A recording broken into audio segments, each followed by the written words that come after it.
Dear brothers and sisters, किसी भी problem को सॉल्व करने के लिए, किसी भी काम को अंजाम देने से पहले प्लानिंग करना क्यों जरूरी है, उस प्लान को क्रिटिकली एनालाइज करना क्यों जरूरी है, आज हम एक छोटी सी कहानी के जरिए समझने की कोशिश करेंगे। मैं हूं सलीम सरफरोश और आप सुनने वाले हैं 75 डेज 75 स्टोरीज की एक और कहानी। तो चलिए शुरू करते हैं।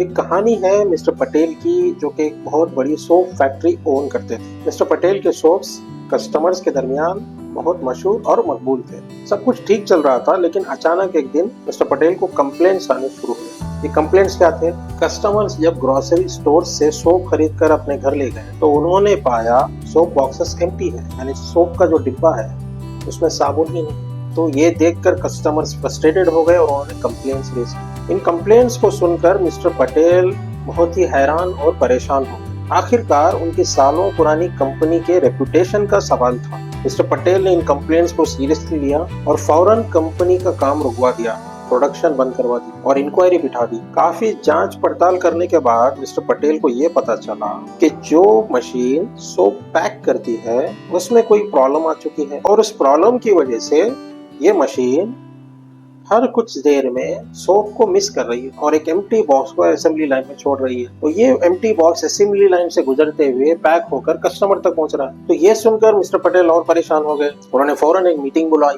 मीटिंग में उन्हें एक और चीज का पता चला, और ये जो सोप पैक करने वाली मशीन है वो इम्पोर्टेड मशीन है और इसको रिपेयर करने की सलाहियत सिर्फ उस कंपनी के इंजीनियर के पास है जिसने इस मशीन को बनाया, और उसको आने में हफ्ता 2 हफ्ता लग जाएंगे। इसका मतलब क्या हुआ कि तब तक कंपनी का काम बंद रहेगा। इसका मतलब क्या हुआ? प्रोडक्शन बंद होने की वजह से न सिर्फ करोड़ों का लॉस होगा, बल्कि सप्लाई चेन बंद होने की वजह से कंपनी के रेपुटेशन को भी नुकसान होगा। तो मिस्टर पटेल ने पूछा, क्या कोई ऐसा तरीका है जिससे हम ये जो असेंबली लाइन है वहां से एम्प्टी बॉक्स गुजरेगा, हम उस बॉक्स को अलग कर सकें ताकि वो कस्टमर तक ना पहुंचे? तो काफी सोच विचार के बाद उनके एक इंजीनियर ने उन्हें मशवरा दिया कि क्यों ना उस असेंबली लाइन पर एक एक्सरे मशीन लगा दी जाए। एक्सरे मशीन मतलब ऐसी मशीन जैसे आपने सिक्योरिटी चेक्स में देखा होगा, बैग्स के अंदर भी क्या है वो दिख जाता है। तो एक्सरे मशीन लगाने के बाद क्या होगा कि वहाँ पे हमारा एक एम्प्लॉय बैठेगा और देखेगा कि किस बॉक्स में सोप नहीं, और उस सोप बॉक्स को आइडेंटिफाई करेगा और उसको वहां से निकाल लेगा। तो मिस्टर पटेल को ये मशवरा ठीक भी लग रहा था, लेकिन फिर भी उन्हें इत्मीनान नहीं था। वो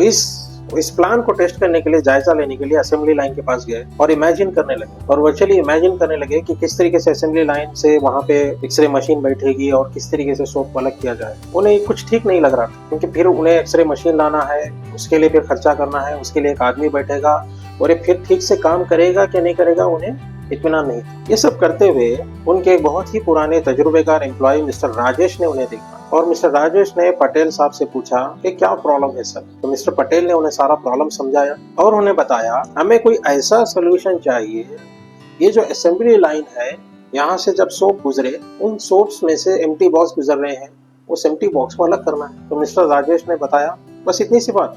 वो मुस्कुराए और फिर स्टोर रूम से एक बहुत ही बड़ा इंडस्ट्रियल फैन लेकर आए। उसका रुख उन्होंने असेंबली लाइन की तरफ कर दिया और मिस्टर पटेल से रिक्वेस्ट की, सर आप ऑर्डर दीजिए मशीन ऑन करने के लिए। तो मिस्टर पटेल ने ऐसा ही किया। तो जब मशीन स्टार्ट हुई, वहां से जब सोप गुजरने लगे, तो जैसे ही वहां पे एक एम्प्टी बॉक्स आया, उस फैन के हवा के जोर पर वो एम्प्टी बॉक्स उड़कर नीचे गिर गया, अलहदा हो गया।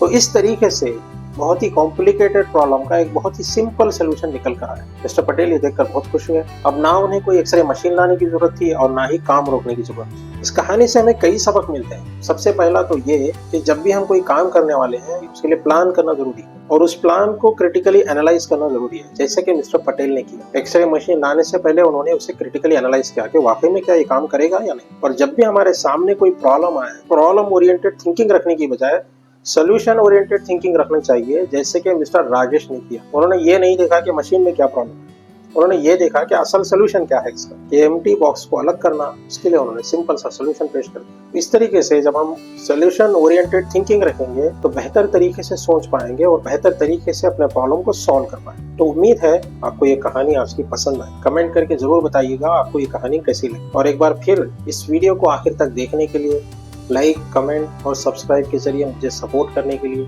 इस वीडियो को शेयर करने के लिए आपका तहे दिल से शुक्रिया। Thank you.